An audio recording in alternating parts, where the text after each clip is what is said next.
pause sur Europe 1. Bon début de journée. Dimitri Pavlenko, vous recevez ce matin l'économiste Charles Dennery. Bonjour Charles Dennery.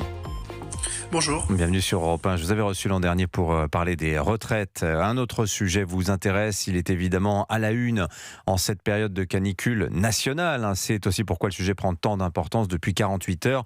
La climatisation. Nous sommes peut-être le seul pays au monde à se demander si c'est bien ou mal de vouloir la fraîcheur en période de chaleur extrême. Comment vous expliquez les termes du débat en France? On ne voit ça pratiquement nulle part ailleurs dans le monde. C'est sûr que historiquement, dans la plus grande partie de la France, la climatisation n'était pas vraiment nécessaire. Sur autour de la Méditerranée, bien sûr, les gens ont commencé à s'équiper beaucoup plus tôt, mais ailleurs, elle n'était pas vraiment nécessaire. Et même à partir de 2003, on se disait, bon, il y a une canicule, mais c'était en août, donc les gens sont en vacances. Et puis, bon, les canicules, ça arrive pas tous les ans, donc on va juste un peu adapter les bâtiments, gagner 2-3 degrés, et comme ça, il fera un peu plus chaud, mais c'est pas grave. Et on n'a pas regardé ce qui se passerait s'il y avait de plus en plus de canicules. Qu'est-ce que vous répondez aujourd'hui à ceux qui accusent la climatisation d'aggraver le réchauffement climatique et de créer des îlots de chaleur en ville, aux endroits où l'on rejette la chaleur intérieure? Il y a deux choses. Le réchauffement climatique, c'est parce que les fluides dans les climatiseurs, certains fluides ont un pouvoir de réchauffement climatique très fort. Donc, tant qu'ils restent dans le climatiseur, c'est pas un problème. Mais lorsqu'il y a des fuites, ça pose un problème. Et c'est des molécules qui sont 200, 300 fois plus fortes en termes de réchauffement climatique que le CO2.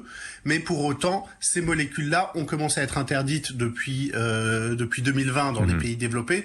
Donc, on passe à des molécules qui sont neutres en termes de réchauffement climatique. Donc, cette problématique-là est en train de disparaître. Et à nouveau, quand on fait plus on fait du progrès, plus on arrive à gérer les inconvénients. Et pour les îlots de chaleur, c'est différent, c'est que la climatisation, c'est pour générer du froid, il faut rejeter du chaud à l'extérieur, mais la question, c'est, ça peut fortement augmenter la température à l'extérieur, mais la question, c'est déjà dans quelle quantité on en met. De toute façon, il y a des bienfaits de la climatisation en termes de sommeil, en termes de santé. Bien sûr. Et enfin, il y a certains articles qui commencent à dire que selon l'endroit où on met la climatisation, par exemple sur les toits plutôt que sur la façade, ça peut avoir un effet très important. Oui. Et donc, dans des rues très étroites, on peut avoir plus 5 degrés, voire davantage, si on met les climatisations sur les façades partout. Et par contre, si on les met sur les toits, l'effet est quasiment négligeable. Donc, il faudrait que les urbanistes, les architectes fassent un travail de nous dire où est-ce qu'on peut le faire pour minimiser les nuisances. Bon, en tout cas, ce sont des arguments techniques qui sont opposés à la climatisation, mais plus généralement, l'argument le plus fort, celui qu'on entend en France contre la climatisation, il est plutôt d'ordre moral. On a l'impression, chez ceux qui sont contre la climatisation, que souffrir de la chaleur, c'est en quelque sorte le prix à payer pour prendre conscience de l'urgence climatique, Charles Dennery. Oui, mais c'est un raisonnement très bizarre parce que c'est un peu le péché originel. On a péché, donc il faut souffrir pour expier, pour prendre conscience, etc. Mais ceux qui prennent conscience le plus, c'est les enfants, les vieillards, les gens à 5 dans un petit appartement dans un HLM.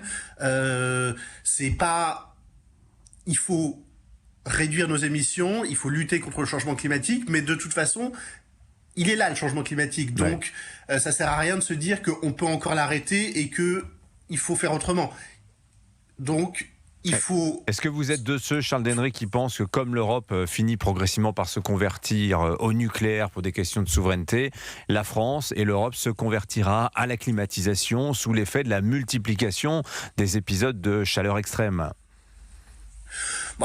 L'Europe se convertit au nucléaire et au renouvelable, ça dépend des pays, mais en tout cas, ça fait qu'on a un mix électrique qui devient assez fortement décarboné. Donc de toute façon, en été, avec le nucléaire, avec le photovoltaïque, on a des surplus d'électricité qui peuvent aller dans la climatisation.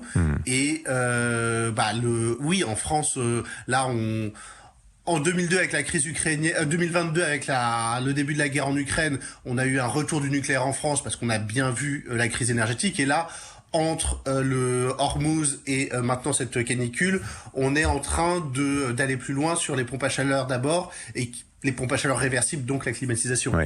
Est-ce que vous diriez que la climatisation aujourd'hui en France devient en quelque sorte une espèce de marqueur de droite ? Je pose la question en référence notamment par exemple à la une de Libération hier qui titrait « Politisons la canicule ». Dans le sens, les termes du débat ce serait il faudrait minimiser l'atténuation du réchauffement climatique avec des politiques de décroissance plutôt que de s'adapter aux chaleurs extrêmes et au changement climatique qui serait une sorte d'aveu de défaite face au réchauffement engendré par l'activité humaine. Malheureusement, oui, la climatisation a une coloration politique, elle ne devrait pas. En Espagne, le gouvernement de droite... Nous avons perdu Charles Dennery, la liaison a cédé sous le poids de la chaleur, peut-être, on ne sait pas. Merci en tout cas Charles Dennery d'avoir été avec nous. Je rappelle que vous êtes économiste. Merci d'avoir été avec nous ce matin sur l'antenne d'Europe 1. J'espère qu'on arrivera quand même à vous retrouver.